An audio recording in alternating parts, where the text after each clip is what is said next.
Hey, it's John from Whitewater Vans, and I've been meaning to make this video for you for a little while. This is a review of the EcoFlow power kit. This is the 5 kilowatt power kit. The kilowatt, the size of the power kit, is configurable, so you can get 5 kilowatt batteries and then you can stack those to make a 10 or a 15 kilowatt system. They also sell a 2 kilowatt battery that you can stack or make in parallel, so you could do a 2, 4, or 6 kilowatt system. The 5 kilowatts, so this is a 48 volt system with a 100 amp hour battery. It's a single battery that's 48 volts, 100 amp hours, and that is the 5 kilowatts. But that is equivalent to a 400 amp hour battery with a 12 volt system. So if you're used to building at 12 volts, this would be the equivalent of 400 amp hours, which is what I put into most of my vans. 5 kilowatts is perfect for most van builds. When you open the packaging that arrives, it feels like you're opening an iPhone. It is just clean and well organized, and it comes with everything you're going to need. It has the mounting brackets and screws. It has the wiring that goes between the components, and the components are simple and beautiful. What used to take perhaps a week of complex electronic work and wiring now comes down to maybe a half a day of just plugging things together. Such a clean and simple system. Let's get into it. We are going to take a look at the EcoFlow 5 kilowatt power kit, and I've got it installed back here. This is an amazing kit, and I think it's really going to help the DIY community. I'm going to show all the different components back here, and then we're going to go up front where I can show the control panel and the configuration options. So in the back here, and the main components that come with the system, right now we're looking at the power hub. Just below the power hub, we have the battery, and just below the battery, we have the distribution box or the distribution panel. And then there's the control panel on the inside that we'll take a look at in a moment. The great thing about this is the simplicity of the whole system, and I'm going to show these parts of the power hub right now. At the top, we've got some lights that show that we've got alternator input, PV, photovoltaic input, that's our solar, AC in, DC out, and AC output, and buttons for DC and AC to turn those off down here, although most of the time you're going to use the control panel up above for that.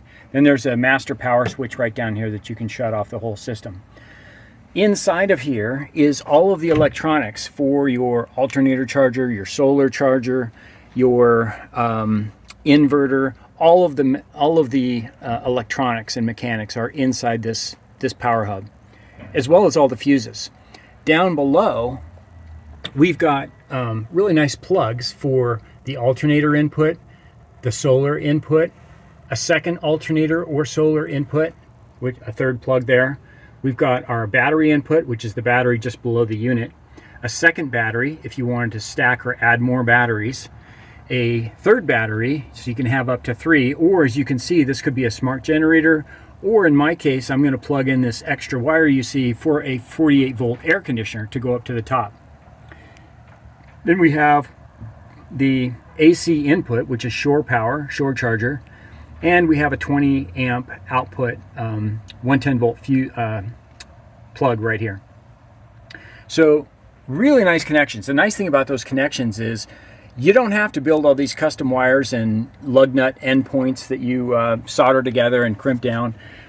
It comes with the wires and the plugs all set up. So all you have to do is plug one end of the wire into the power hub and plug the other end into whatever you're plugging it into, like the battery right here, or hook it up to your air conditioner or the external shore power input or whatever that might be. Really simple on this end for the power hub. Down below that, we've got our battery. Now these are stackable. This is a 5 kilowatt battery. It's 48 volts and 100 amp hours. So that's approximately 5 kilowatts. That's equivalent to a 12 volt battery that's 400 amp hours. So this is about 400 amp hours of traditional 12 volt battery capacity. As I said, these are stackable in parallel. So I could have a second or even a third battery to get myself up to 10 kilowatts or even 15 kilowatts. They also make these batteries that are 2 kilowatts each, and those are also combinable So you can have 2, 4, or 6 kilowatts. So you've got a lot of variety in the amperage you want to set up for your platform. All of these are internally fused, so all of these endpoints you don't have to worry about, figuring out the fuses that are going to go onto each one of these. It's all built into the platform. That's the battery plug right there at the top and fused inside that. Down below this is one of my favorite features of the whole kit, and that is this distribution box or distribution panel. Inside, I'm going to pull this cover off. So it's got a nice cover that kind of protects the face. And if we pop this off of here, you can see inside are 6 AC, alternating current breakers on the left, and 12 DC fuses on the right. 6 of those DC fuses over here are actually switchable on and off from the control panel inside. The first 6 here, you can turn each one of those circuits on and off just from the control panel. And then obviously these breakers are your alternating current, the AC breakers. The 2 on the left are 30 amps and the 4 on the right are 20 amps. So there's plenty of electrical capacity that's going to go through here in a really nice clean unit. The thing I like perhaps the most about this is what sits behind this cover right here. All of the wires that come into this platform they plug into this distribution box with a Wago style crimp connector. So I'll try to pop one into the video here so you can see it. But you just take the ends of the wires, you strip them, and then give them a twist and pop them into the Wago crimp connector. It's not a Wago, but it's a crimp connector, and lock down the little locking lever. And each one of those is just super easy to use compared to, say, putting all of these ring connectors on the end of your wires. It can take a long time. You've got 12 fuses there. That's 24 ring connectors that you would have had to build otherwise. And then the same thing on all of the 3 wires, a neutral, a hot, and a ground for each one of the circuits on the AC. So there's a lot of sort of connector management you're going to have to do on the back of this if you didn't use this sort of a power hub. Really simplifies the whole installation process, and just the way the whole thing comes together with the crimp connectors in this distribution box, really clean and simple. And the single battery that gives me 400 amp hours equivalent of a 12 volt battery, and this beautiful functional power hub here. Really love the whole system, the platform, and it tucks away nicely into the back of the van. Oops, let's close that down. The bottom there, just pop that back in, and she's good to go. So now we're going to take a look inside for the rest of this video at the control panel and the functionality that you can configure with this system. It works amazing. Before we jump into the end of this video, I wanted to take a quick break and ask for you to subscribe to the channel and like the video.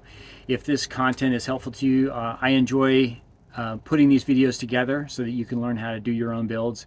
And I'm happy to kind of listen down in the comments to questions that you might have, or let me know what additional videos you might like. Hit the subscribe button, hit the like button, share it with a friend, drop a comment down below. All of it really helps. Thank you very much. I hope this is helping you. Let's go on to the ending.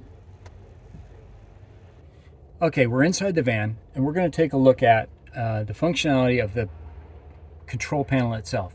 It's a touch screen display, and at a glance you can see that your battery capacity and how much time it's going to take to recharge based on current conditions, all your outputs and all your inputs. We're going to go into a little bit of details on each one of those. I'm going to start with the system. And if we click into the system, we can see that I mentioned there's 3 possible battery banks. We're just using one battery bank right now, which is a 5 kilowatt battery bank. It's currently 57.2 degrees Fahrenheit, 68% full, and it is holding 52.97 volts. So you got a little bit of stats on your battery right here.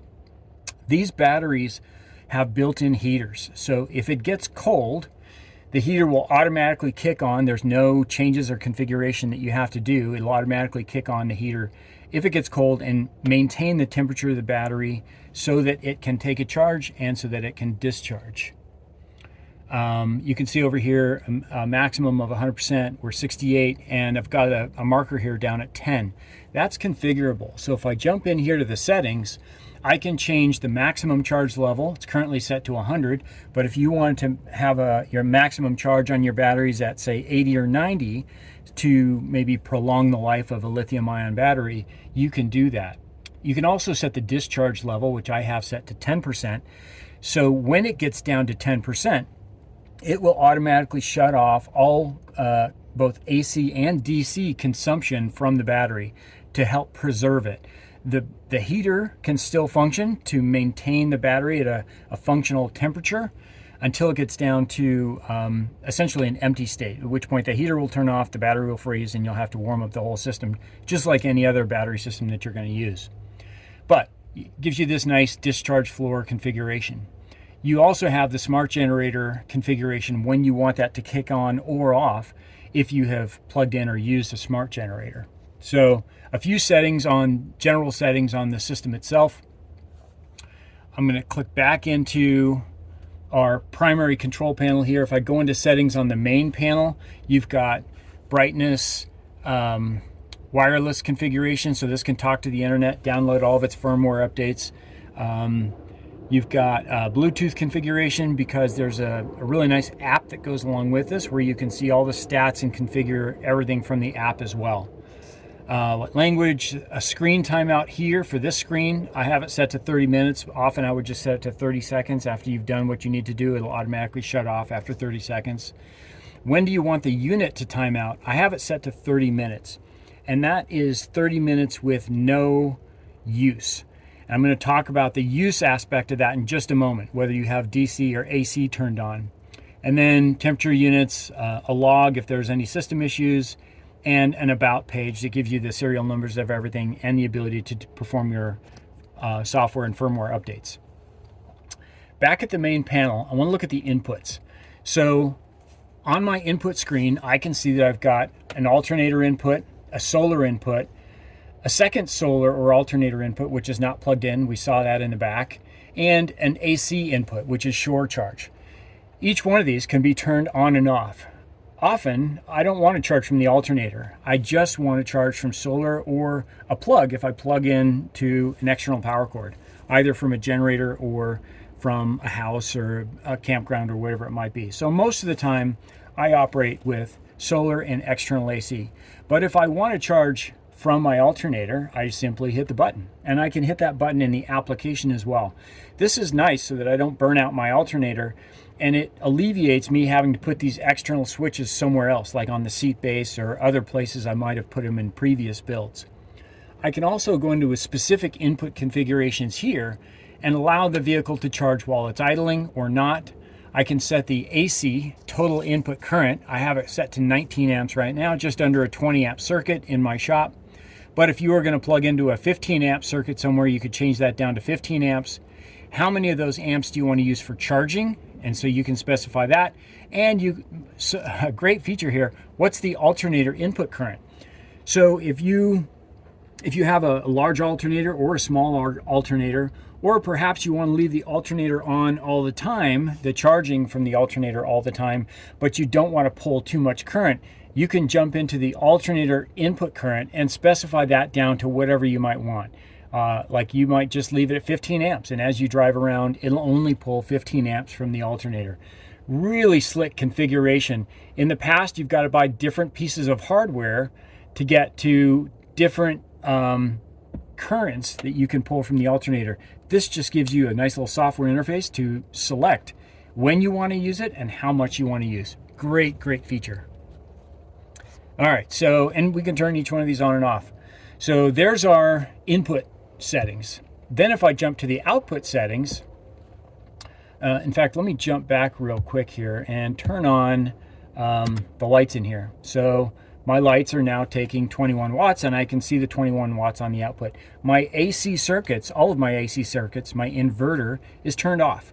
But if I want to turn that on, I flip the switch, and now all of the AC circuits in the van are hot. So I can plug in my 110 appliances, I can use the stove, I could plug in a coffee maker, whatever it might be. I've got all those AC appliances that are hot. Simply turn off the inverter on and off with this switch. I can also turn off the DC on and off with this switch. So the AC is off, and I'm going to switch off the DC. Now, if both the AC and the DC are turned off, in this case, none of the lights work. So I've got a little light right here. Everything is turned off. Now, with all of the AC and DC turned off, I have it set to a 30-minute shutdown. So in 30 minutes, the entire system will shut itself down, and it will retain whatever current capacity it has. It's at 68% battery. I could leave this for weeks and come back, and it's going to have 68% capacity because nothing is consuming anything in the system. And in fact, the whole system's going to shut down in 30 minutes. When it does, I come back and I hold this button for 2 or 3 seconds. The whole system starts back up again, and I can sort of set it for normal use. My normal use looks exactly like this. I just turned on the DC, so now I've got my, DC lights are working, my overhead lights are working. My heater right here just turned on. So all of the DC functionality in the van is functioning. My fridge is currently now functioning and will stay cold. But it is going to pull a little bit of electricity. Currently 20 watts for the lights. My fridge is going to take about 50 watts. So depending on, how long this is going to run over time, it'll consume a little electricity. If I go into the configuration, I've got all of my AC circuits and all of my DC circuits. So I just switched it to AC. The AC is currently off. We'll turn that on. So now all my AC is on, all my DC is on, and I can see all of my AC circuits right here. I've got a water heater, a microwave, a galley, upper cabinet, AC, an external outlet, and I've got one more that's unused on the very end. So there's all of my AC circuits and the ability to label those and see what's happening on each one. In the DC circuits, I have all of my DC outputs, a battery port, as well as fridge, cabinetry, upper cabinet, water pump. So these are the switchable fuses from my fuse box. I've got 12 fuses in there, and if we scroll through, we can see all 12 labeled, each one, so I can see what the circuit on each one is. If I was to blow a fuse, it would show up here, or blow a breaker, it would show up, and I can tell immediately what fuse or breaker might be blown here, as well as just looking at the cabinet down below.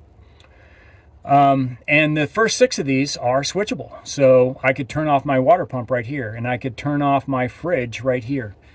So really, really a great capability, a set of software to turn on and off different features of your electrical system right from the control panel. And if this had been running for any amount of time, you'd see a chart here as well. And then in the application on the phone, you can see a lot of history and statistics for all of the things that we're looking at. What your power input from different sources, what your consumption, DC and AC consumption from different sources. So really clean, really nice system. Oh, one more thing there on the output. If I go into those settings, I can specify that DC output voltage. Now, most of my vans I build with a 12 volt power system, but if you were to build a 24 volt system, you can go in and configure that to a 24 volt instead of a 12.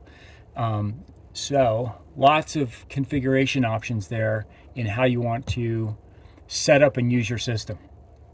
Now, I'm going to go ahead and move this phone around, this camera, just a little bit.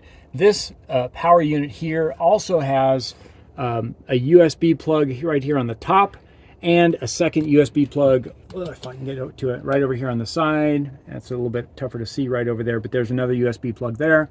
So a lot of capabilities for sort of charging some extra devices and leveraging the functionality from this power kit. Thank you guys for coming. I'd ask you to subscribe to the channel. I'm trying to reach 100 subscribers. I hope this content, these videos are helpful to you in your van build.